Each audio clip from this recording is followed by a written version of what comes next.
السلام عليكم ورحمة الله. أحبتي الكرام، جئتكم بوصفة جميلة عجيبة لإصلاح الزوجية، لإصلاح البيت، وهي وصفة لا مثيل لها ولا وجود لغيرها أبدا. مهما نظرت ومهما فكرت لا وجود لغيرها أبدا. هي الوحيدة التي تصلح البيت، وهي وصفة مجربة بإذن الله عز وجل، لأن أفضل شيء يتمتع به المرء في هذه الدنيا وهي السعادة الزوجية.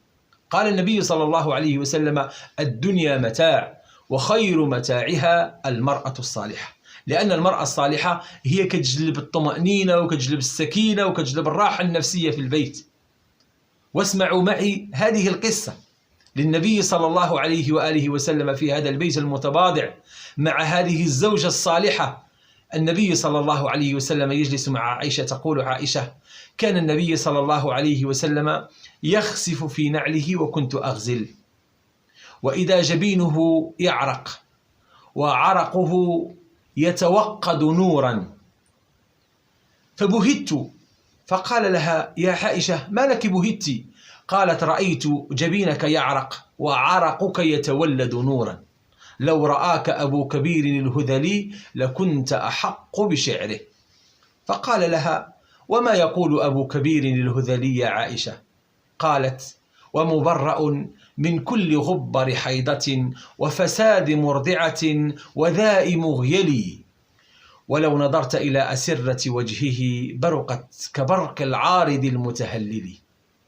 قالت عائشة: فوضع النبي صلى الله عليه وسلم ما في يده وجاء إلى عائشة وجاءني. قالت عائشة: وجاءني وقبلني من جبيني. قبل عائشة وقال لها: جزاك الله خيرا يا عائشة، ما سررت مني كسروري منك. هذه الطمأنينة وهذا الجمال، هذا الجمال الذي يفقده كثير من الناس في البيت الزوجية، هذا الجمال الذي يبحث عنه الكثير. فقد جئتكم بإذن الله عز وجل بهذه الوصفة حتى ينعم كل زوج مع زوجته وكل زوجة مع زوجها. وهذه الوصفة وهي أن تصلح بينك وبين الله سبحانه وتعالى. يقول النبي صلى الله عليه وآله وسلم: إن قلوب بني آدم بين أصبعي من أصابع الرحمن كقلب واحد يقلبه حيث شاء أو يصرفه حيث شاء. وقال عليه الصلاة والسلام: اللهم مصرف القلوب صرف قلوبنا على طاعتك. فإن القلب الذي تريده أنت بيد الرحمن جل جلاله. دعك من التنظيرات ومن الكلام الفارغ، أن تدخل بهذا الشكل وتفعل هذا الشكل وتبتسم بهذا الشكل، لا، بل قلب من تريده بيد من أعرضت عنه. قلب هذا جميل مكملات، لكن قلب من تريده بيد من أعرضت عنه ليصرفه إليك. فالله سبحانه وتعالى بيده القلوب. أما سمعت القائلة تقول: أدعو الذي صرف الهوى مني إليك. من صرف الهوى؟ الله.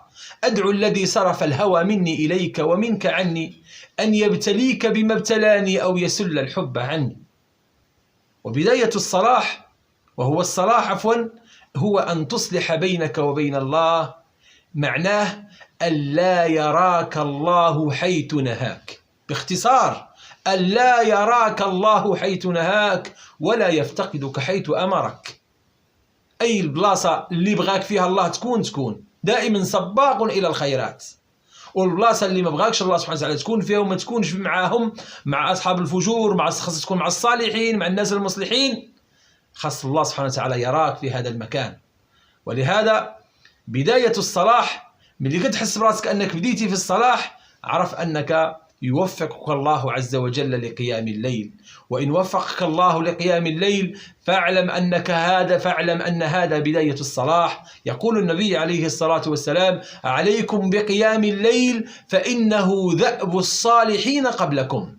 دأب الصالحين هو قيام الليل. فإن بدأت بقيام الليل فاعلم أنها بداية الصلاح. وهنا اسأل الله أن يصرف قلب زوجتك إليك وأن يصرف قلب زوجك إليك أيتها الصالحة. نسأل الله عز وجل أن يجمع بيننا وبينكم في الجنة، وأن تكون أسر صالحة مؤمنة مطمئنة بإذنه سبحانه وتعالى. سبحانك اللهم وبحمدك، نشهد أن لا إله إلا أنت، نستغفرك ونتوب إليك، وصلى الله وسلم وبارك على نبينا محمد.